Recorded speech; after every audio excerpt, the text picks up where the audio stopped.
Donc, dans l'épisode de tantôt, on a vu comment on faisait ça. De même.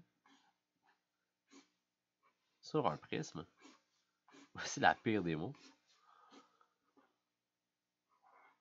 Arc. Fait qu'on a fait ça.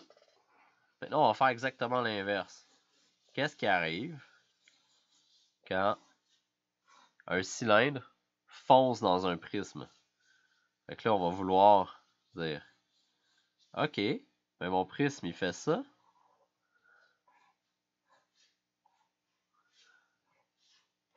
C'est pas super compliqué, mais il faut quand même le voir. Fait qu'on veut voir là, c'est quoi qui arrive ici. Ça va être ça qui va être important, qui va faire que tout va être bien. Fait qu'on va aller structurer cet élément-là. Puis on va se donner une petite technique qui est exactement ce qu'on a fait tantôt, mais quand même. Fait que maintenant, on fait celui-là. Donc on va se faire un prisme. Encore là, la base carrée va être importante puisqu'on va aller établir un cylindre. Après ça, on va grossir notre perspective pour aller établir qu'est-ce qu'on veut comme forme qui vient faire l'intersection. Puis après ça, on va les faire foncer dedans.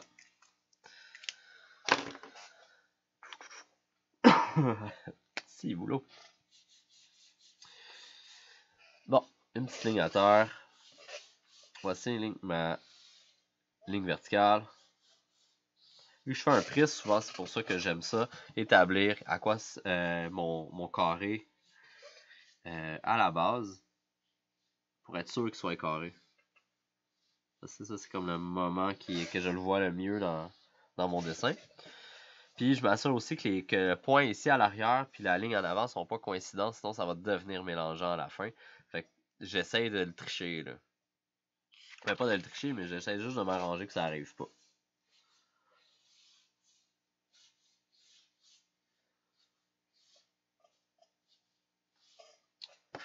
Je tire mes lignes vers le ciel.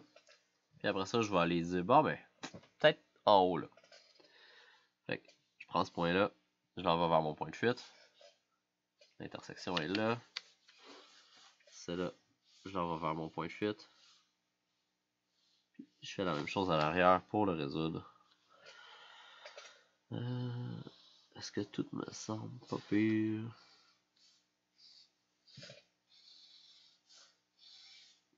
Est-ce que ça ressemble encore à un carré? Je le trouve un peu trapu.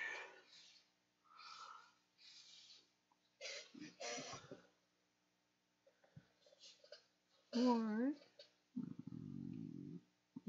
Ah, c'est ici.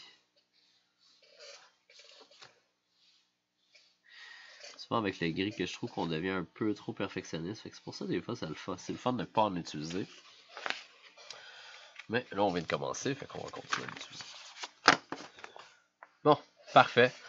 Une fois qu'on a notre prisme, je vais aller faire mon cylindre de base. Donc encore là, voici à peu près ma moitié. Je l'envoie vers mon point de fuite. Voici à peu près ma moitié. Je m'en vais vers mon point de fuite. Je peux tout de suite tracer mes diagonales. Quelque chose de weird avec ça là. On va voir.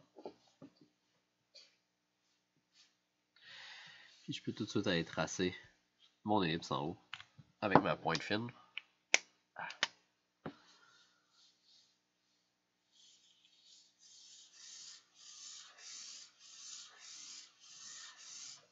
Comme ça ici.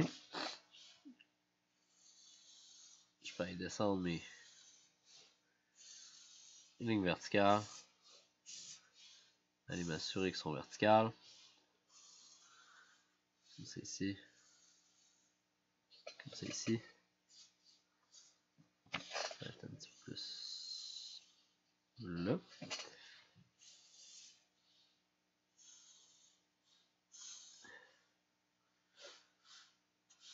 On se rappelle.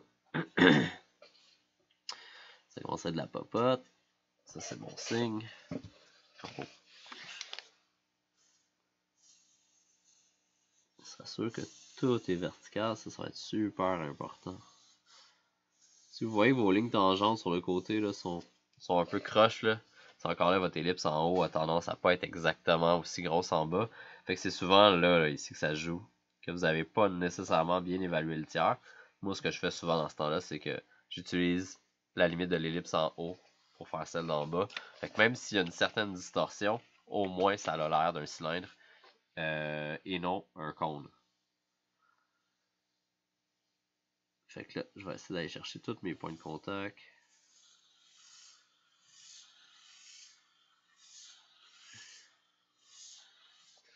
Et voilà, ici comme ça. Peut-être un tout petit peu trop large là. Et voilà, comme ça ici.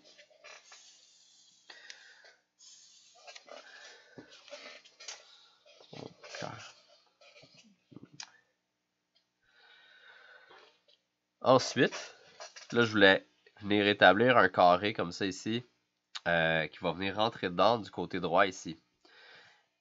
Sur ma ligne principale à l'avant, je vais aller dire c'est quoi la hauteur. Fait que finalement, cette dimension-là, ici. Fait que moi, je dis que c'est là.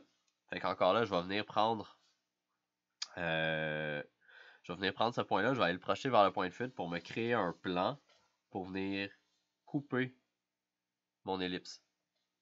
Mon cylindre, excusez-moi. Comment ça va être tard. Comme c'est ici.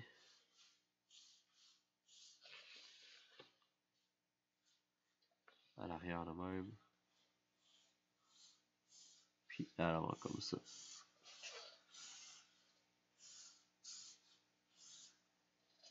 Comme c'est ici.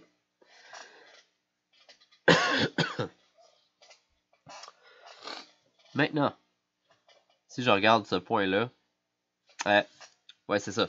Ça ici, c'est comme les coins. En fait, ce qui va arriver, c'est comme si on dessinait une autre ellipse ici. Exactement. C'est parce que là, je suis en train de couper du ballonné. C'est super simple.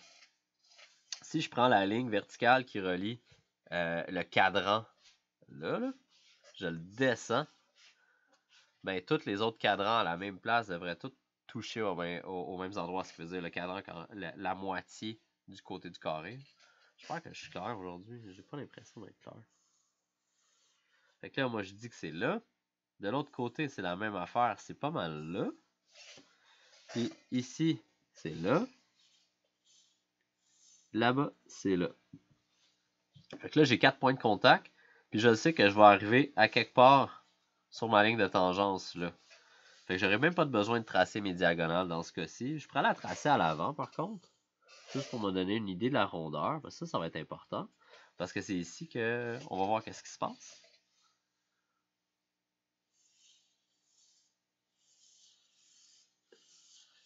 Puis je vais aller installer mon ellipse là, comme ça. Et voilà. Fait que, vu que ma face ici est un petit peu plus grande, je vais aller dessiner le carré à l'avant sur cette face ici. Fait que là, le dessin qu'on fait, c'est pas exactement comme ça. Ça va être... juste pour je veux pas perdre personne, là. Il va ressembler plus à... C'est là qu'on s'en va, là.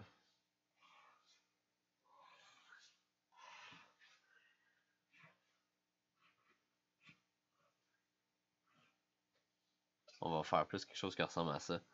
Là, en ce moment, c'est ça... Ben, en fait, c'est ça qu'on a trouvé. Mais ce qui va être important, c'est ça ici, là. Juste la petite partie, la portion ici qu'on sait pas encore exactement qu'est-ce qu'on a de besoin. C'est ça qu'on a de besoin. Maintenant, mon prisme que je veux rajouter, ce qui peut être intéressant de faire, c'est de le dessiner sur la face qui est de côté ici, directement. On va tirer les lignes en divergence vers ma gauche, vers mon bras gauche. Après ça, on va lui donner un volume, puis on va venir voir c'est quoi l'intersection qui arrive là ici. On va venir le reconnecter. Vous allez voir, là, il n'y a comme tellement pas de distance que ça va être presque pareil. Donc, moi, je vais dire, à peu près là. Je descends ma ligne là. Puis, je pourrais me dire, de l'autre côté, ça, c'est ma grandeur. Mais vu qu'en arrière, c'est un petit peu plus petit, je vais juste le mettre un tout petit peu plus proche. Juste pour encore là donner l'impression que c'est centré. Comme ça ici. Fait que là, je suis rendu avec 1, 2, 3, 4.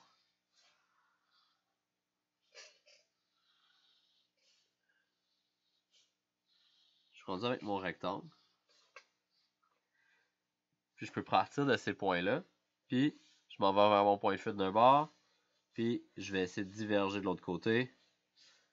Ça va me donner quelque chose comme ça. La même chose là. En haut, ça a tendance à... Là, en ce moment, je suis comme ça. En haut, ça fait une genre de rotation. De même. Je peux vous montrer ça. Ici, je suis comme ça. Là, ici, je suis un peu plus... Vous voyez, il y a comme un effet de rotation là, à l'avant. Comme ça. Fait que c'est quand même assez subtil, mais c'est là. C'est là que, généralement, il va y avoir des petits problèmes. C'est quand on fait pas cette rotation-là. Là, vous voyez que ma connexion est à peu près ici sur mon prisme. On va y revenir. Oh, je vais la mettre après. Ensuite, je décide la profondeur de cet objet-là. On va dire là, parce que je suis paresseux. Ma ligne verticale, elle est simple à exécuter. Ces deux points-là vont aller vers le même point de fuite. Fait qu'encore là, la même niaiserie. Mon point de fuite est à l'arrière comme ça. Fait que ici, ça c'est vers mon point de fuite. Là ici, ça va être un peu plus de même. Parce que ce point-là a tendance à rentrer. Parce qu'il se rapetisse. Là. Moi, je dis à peu près comme ça. Les règles, ça me mélange. De même. Puis là, ici, celle-là a tendance à légèrement baisser. Puis si j'ai bien fait ma job, ce que j'ai pas tant bien fait, les deux points devraient être à la verticale. Et voilà. Là, j'arrive à ça. Oups. Oups. Bon. Là, si on regarde en zoom, si j'arrive ici, cette ligne-là va venir rencontrer l'ellipse. Fait que je la retrace jusqu'à l'ellipse. Puis la même chose là, elle va se rendre jusqu'à l'ellipse, à peu près ici.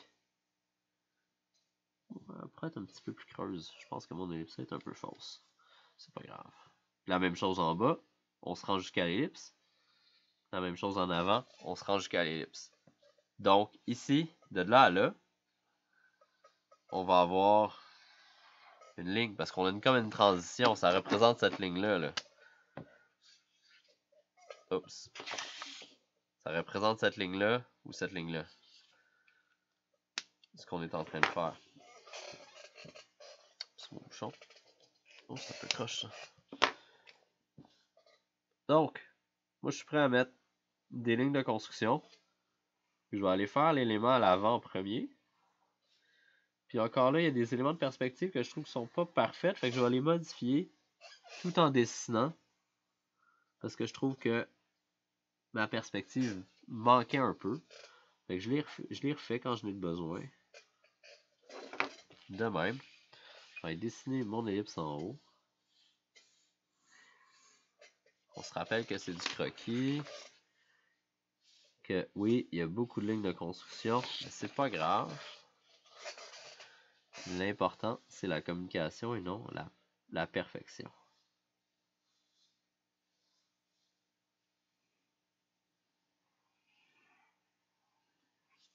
Comme ceci. Toujours en ligne de construction. Quand on fait des ellipses, on se donne 3 tours.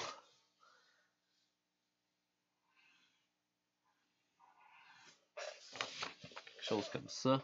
Après, c'est ici.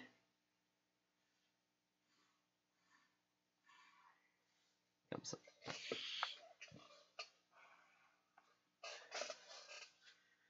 Et voilà. Maintenant, je peux aller tracer tout ce que j'ai besoin en ligne normale. Puis à chaque fois, j'essaie de réévaluer ma perspective pour être bien sûr que tous mes éléments sont parfaits. S'ils ne sont pas parfaits, j'y réajuste du mieux que je peux sans casser le dessin, bien sûr. Cette ligne-là, je vais la garder en ligne de construction. Celle-ci, je vais y faire une petite cure minceur, fait que je vais aller manger l'intérieur en traçant ma ligne à l'intérieur parce que je la trouvais un peu large. Puis ici, je vais juste aller tracer l'avant. Comme ça. Et voilà. Puis tout ce qui me reste à faire, c'est le Sharpie. Juste avant ça, je vais vous faire remarquer quelque chose dans ce coin-ci. Là, je peux pas zoomer plus que ça, là, mais regardez que... Ici, attends, je peux-tu... Ah ouais. Je vais faire mon zoom de petite... Oh yeah! Regardez ce qui se passe là. Ma ligne, elle arrive, mais pas sur la tangence, hein. Elle est avant. Parce que, en effet, on n'est pas là. On n'est pas à la... c'est pas là que je voulais avoir ma ligne. Ça, c'est mon centre de mon cylindre qui fait ça. Fait que moi, je vais avoir une ligne qui est un petit peu plus large, un prisme qui est un peu plus large à l'avant, un peu plus court à l'arrière, mais qui s'en vient pas jusqu'à la tangence, parce qu'à la tangence, comme ça serait ici, là. Donc, faut pas qu'elle arrête là, il faut qu'elle continue, il faut qu'elle vienne connecter à l'ellipse à l'avant. Si votre section-là est très grosse, ça se pourrait qu'elle vienne se connecter à l'arrière de la tangence. Mais faites attention à ces petits détails-là. C'est ça qui va comme venir débalancer les éléments qu'on vient rajouter sur notre prisme. Fait que c'est comme... C'est super subtil, mais ça reste ça. Fait que ici, il va y avoir une ligne foncée. Là aussi. Là. Là. Là, je dessine comme sur 2 livres. Là. Si ma ligne n'est pas parfaite... Poursuivez-moi pas en justice, c'est un peu normal. Et voilà. Et ouais. Et non, c'est pas ça que j'ai enlevé. C'est ça, ça.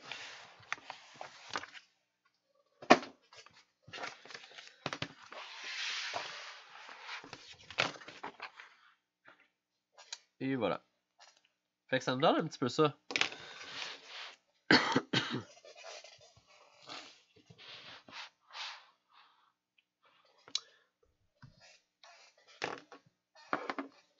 Et voilà.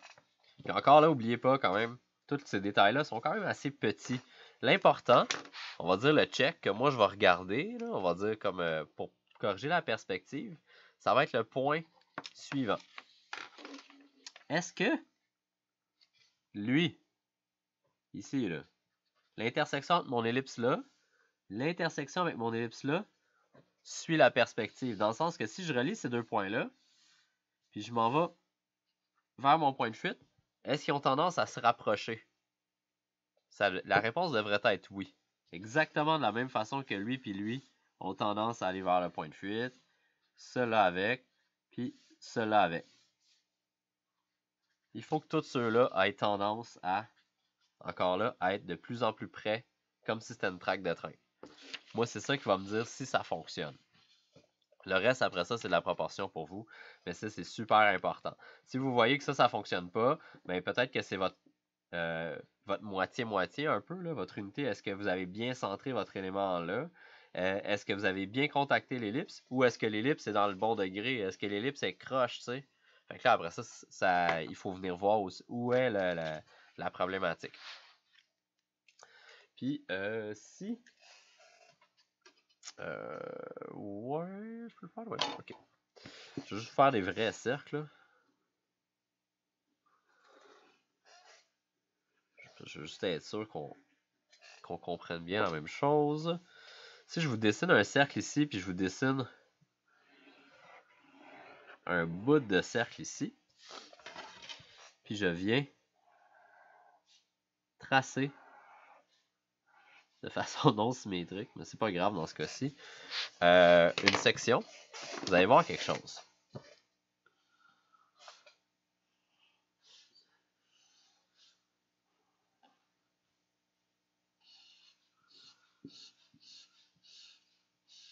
Ouais, c'est rempli comme un enfant, ça. C'est encore pire. OK. Dans cette section-là, vous avez un petit cercle. Ici, c'est un grand cercle. Mais regardez comment creux ici on arrive. comment que le morceau vient intersecter petit. Il n'y a pas beaucoup de profondeur. Versus ici, on a vraiment un élément qui est très, très, très profond. Fait que quand on a un gros élément qui rencontre un élément de la même grosseur, ben c'est sûr que ces deux côtés-là vont avoir tendance à être plus proches des côtés extrêmes là, de l'ellipse. On va être plus près de ces points-là ici. Quand on a quelque chose qui est plus petit par rapport à l'autre, ben c'est un petit peu comme dans ce cas-ci. La profondeur un peu là, dans le centre, va être vraiment plus minime. Encore là, c'est extrêmement... C'est comme... Félix, t'es capitaine évidence encore là, comme...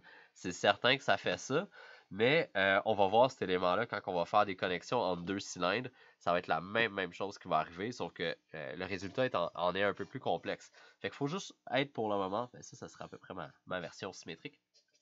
Il faut être en ce moment conscient de ça. Fait que plus l'élément est gros comme l'autre élément, plus qu'on va arriver surtout quand c'est un cercle, plus qu'on va arriver à sa tangente ici sur les côtés. Là. On va arriver à sa limite de diamètre. Plus l'élément est petit par rapport à l'autre, plus que ça va. Le bout de cercle va ressembler à une ligne. L'autre, il ressemble à une ellipse. C'est peut-être un peu ça qu'on pourrait se dire. Fait que pensez à ça, gardez ça en tête.